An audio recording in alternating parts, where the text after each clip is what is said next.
Rachel Grimm, and welcome to the podcast With All Your Mind. I'm here to help us understand the Bible with cultural and historical context, linguistic info, and other cool stuff. Enjoy.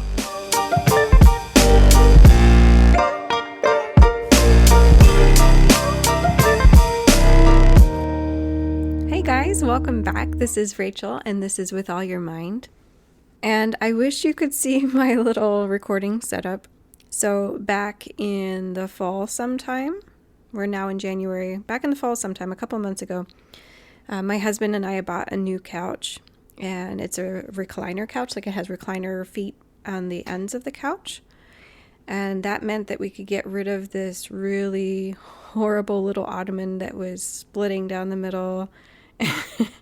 And the boys would constantly be like rolling it onto its side and like trying to rip the stuffing out of the middle. It just needed to go. And it's great because it's one less thing to have in the living room, and I like my space. Unfortunately, it was only when I started recording podcast episodes again that I was like, oh no, that's what I put the microphone on. And now I don't have anything good to put the microphone on because it was perfect. It was like I could balance one book on the edge of this black ottoman, and it would be right at mouth level, and I could scooch it real close to me. And now, I'm trying all different things now, but I have a stack of like 4 books on a different ottoman that I have to like stack the books in a way that I can have them hanging over the edge of this kind of curved ottoman. And then I have another book that's like a counterbalance to the microphone. So basically it got a little more complicated. I did not realize that black ottoman was so very important. But yeah, it was apparently pretty important for the podcast. Okay, before we jump into what we're talking about today, I wanted to remind you guys of something, and that is that I am usually putting resources into the show notes. That means that if I mention a resource in the podcast, I put it into the show notes so that you can access it too. And if there's interesting links to look at, I put those in. And I know the format is messed up. Podcasting platforms do that. I have it all very nice and sometimes bullet pointed when I do it up. And then it goes out to these different podcast platforms and they mess it all up and they just squish it all together into one paragraph that looks awful and it's hard to read. I'm sorry, it's not my fault. But if you want resources, look in there. There's usually at least a couple of things in there. And also my podcast email is in there if you ever want to ask me a question, comment on something, maybe give me some information that I missed, or maybe you think I don't know. Maybe I don't know. Tell me. And if you have any requests for if there was something that I mentioned and you want more information about it. So use that email if you want to. One more FYI, and that is that the podcast probably will not be available on Pandora anymore if you guys use Pandora. Apparently they're switching over their system so that podcasters that provide content to Pandora have to pay to provide it to Pandora now. So I won't be doing that. I just do the free stuff. So no, I'm not doing that. So if you're listening on Pandora, I don't even know if you would be getting this episode if you were listening on Pandora. But eventually, you're going to start seeing changes in Pandora. And one of them will be that this podcast will not be on there eventually. I don't know when it's going to stop. Okay, let's get to what we're getting to today. And that is Hebrew stuff. If you haven't heard, I kind of like Hebrew. And we're going to do a lot of Hebrew stuff coming up. But I really do like Hebrew a lot. And it's for a lot of reasons, but one of them, and this might be encouraging to you, one of them is that it's an underdog. It's hard, it's difficult to learn, and it's not that studied. So people aren't a big fan of it because it's hard. So if you like the underdog, that's Hebrew. You should be voting for it, okay? I am. But lately I've been really learning a lot about a bunch of stuff that I've never learned about before. I think I mentioned this already in the first episode, but I'll just kind of give you a rundown of what I've been doing. I just finished an audit class in November. I learned a whole ton of stuff in there, and we're going to touch on some of those things, including today.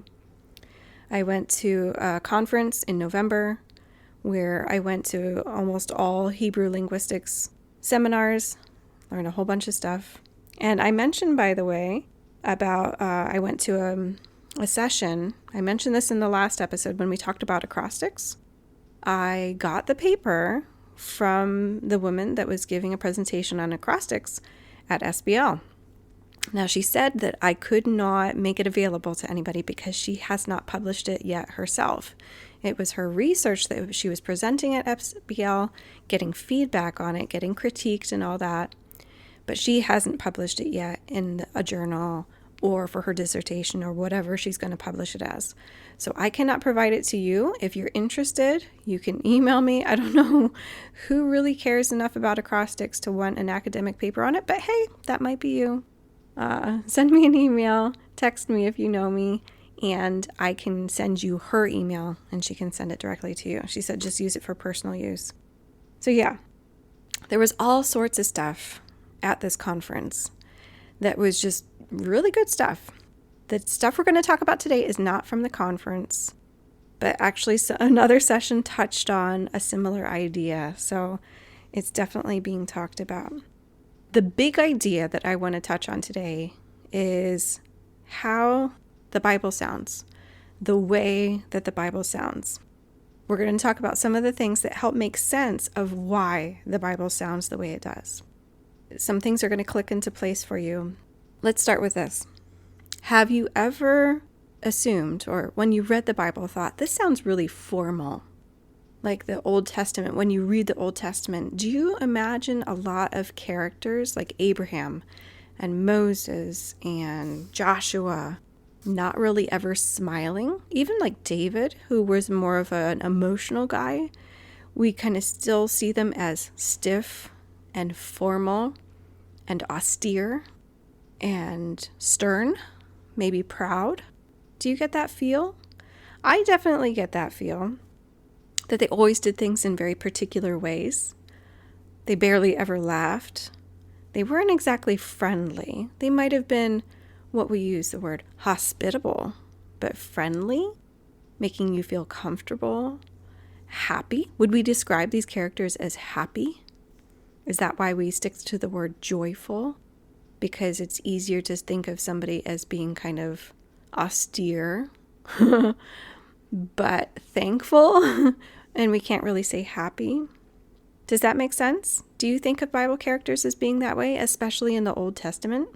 I do, and there's a reason behind that. One of the reasons why, and this is a very generalized reason why, is because of the King James Bible.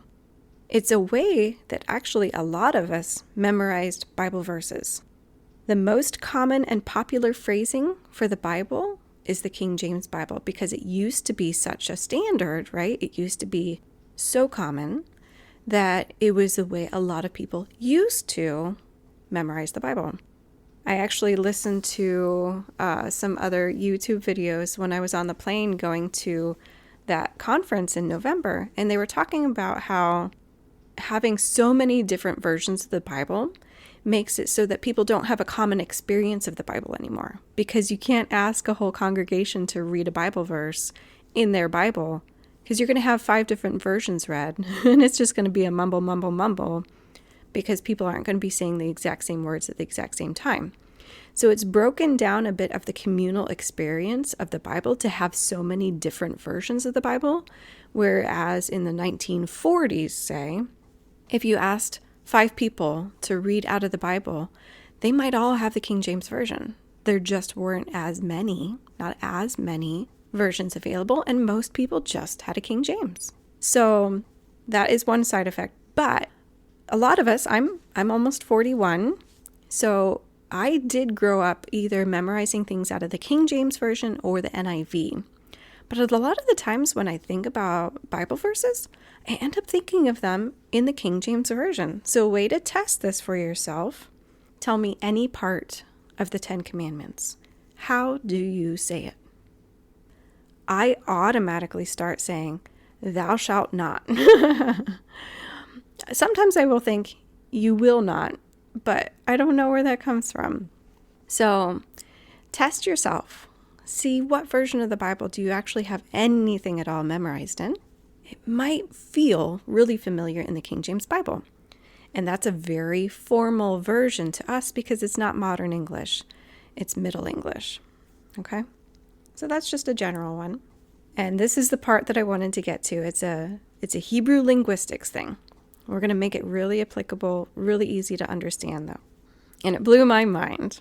Different languages, and this is a thing that's true for all languages in the world, different languages have two different ways of talking about the verbs of motion. And when I say verbs of motion, I mean, how do you say go? Go. And I'm talking about movement, any kind of movement. I drive to the store. I walk to the store. I danced to the store. I slithered to the store. I flew to the store. Any way that you can talk about moving from point A to point B is a verb of motion, okay? And in the world, there are two different ways that languages can do verbs of motion. Because yes, verbs of motion are their own special little category of verbs, and they're just different. I still remember, I distinctly remember learning verbs of motion in Russian. And this was the first time. Russian was the first language that I learned that I really got into it, and I really understood it, and I really loved it. And verbs of motion were categorized that way in Russian. You talked about verbs of motion. I'd never heard that phrase before, but it was just like, how do you get from point A to point B? Do you walk there? Do you drive there? Do you fly there? Do you go on the bus? Do you stroll there? You know, we have lots of different ways to talk about going. And some of them tell us how we went, and some of them just tell us that we went. Going is different than slithering or crawling. The languages of the world break down verbs of motion into two different categories: movement and manner. Manner means, how did you do it? In what way did you do it? Okay? So movement and manner. So some verbs just tell us the motion. You go. And then there's verbs of motion that gives us the manner as well. Skedaddle. Skip. I skipped to the store. Or hop. I hopped to the store. Maybe you're a runner and you want to make your trip to the store count as your workout. So you do high knees. I did high knees all the way to the store. I did strides all the way to the store. I sprinted all the way to the store. This gives us the manner. It tells us how we got there. It doesn't just tell us the direction, the fact that we went there. It tells us that we went, and it tells us how we did it. Okay? In English, we can say either that someone walked to the store or that they were so happy they fluttered down the sidewalk to the store. It's imaginative, but the most important part is that it tells us the direction plus the manner, the way that it happened. The direction plus how the movement looked or seemed, or is even imagined to appear. Some languages can combine those two ideas, like in English. We have no problem doing that, and it makes it sound very creative. It's very efficient. We can just say one verb, I fluttered to the store, and there's all your information, done. English can do that, and we do it very often. Waltz on over to that there kitchen and get me a sandwich. We can twirl somewhere, we can jog somewhere, we can sprint somewhere, we can slide somewhere. I slid into the booth, right? If you're going into a restaurant, you're going into a booth, you can slide into the booth. Hebrew is on the different end of the world with this, and Hebrew cannot combine these two ideas in one word. The manner and the direction must be expressed in two different words. It's basically a linguistics law. And these things are on a spectrum. It's not like 100% Hebrew can never, ever, ever, ever, ever do this. And English always puts the two together in one word. It's just there's a spectrum, and some languages lie right in the middle where they can do one or the other. But Hebrew is on the far end of the spectrum of not really doing this very much at all. So in Hebrew, that means that we could not say, they were so happy they danced to the store, or they fluttered to the store. Hebrew cannot do that. Hebrew would have to say, they were so happy, they walked to the store, dancing as they went. Is this starting to sound like a Bible right here? Yeah. If biblical Hebrew were to be used by somebody getting into a restaurant, they might say, go and slide into that booth, or go and sit down in that booth, rather than just saying, slide into that booth. That means that in Hebrew, some things just sound a little bit more formal and clunky, cumbersome, like overloaded, like you're working too much, like bruh, you're doing too much, right? It sounds like Hebrew is working really hard and being really formal and stiff. So let's use some examples from the Bible here. It leads to sentences like this, 2 Kings 9:16. And you don't need any context, but basically it is Jehu rode and went to Jezreel. Okay? Jehu rode and went to Jezreel. That means he got on a horse and went to Jezreel. Why not say he just rode to Jezreel? Well, that's because it tells us the manner. It tells us that it was on a horse that he went to Jezreel. Biblical Hebrew cannot combine those two ideas. In English, we could just say, Jehu rode on a horse to Jezreel. Okay? We could just do that. Simple. Easy peasy. In biblical Hebrew, we must say, Jehu rode and went to Jezreel. It sounds like too much. It sounds very formal, right? It sounds like we're... This is what I imagine. I imagine like somebody in like a Victorian England court scene, like the guy that has a scroll in front of him and he's announcing all the people that walk into the room, the Right Honorable Princess, blah, blah, blah. You know what I'm saying? That's the dude that's reading these passages to me in my head. It sounds so formal because it's so many words and it seems like they're not being efficient. They're not being casual about it. Jehu rode and went to Jezreel. It just sounds formal to me. Here's another example, and this is Genesis 37:28, and this is the scene where Joseph got thrown into the pit by his brothers, and the Midianite merchants come along, and Joseph gets sold to them. So this is out of the King James. I had to get it out of the King James because our modern translations combine these words. So King James says, "Then there passed by Midianite merchantmen, and they drew and lifted up Joseph out of the pit, and sold Joseph to the Ishmaelites for 20 pieces of silver." Okay? So this is the line. And they drew and lifted up Joseph out of the pit. So that means they were basically pulling on ropes and pulling Joseph out of the pit. In modern English and in modern translations of this passage, it says, and they pulled Joseph up out of the pit. But they can't say that in Hebrew. They would have to say they pulled up on the ropes and got Joseph out of the pit, because the manner is by pulling on ropes. Up out of the pit came Joseph. That's the direction. They drew and lifted up Joseph out of the pit. When I looked at it in the NIV, it just says that Joseph's brothers pulled him up out of the pit.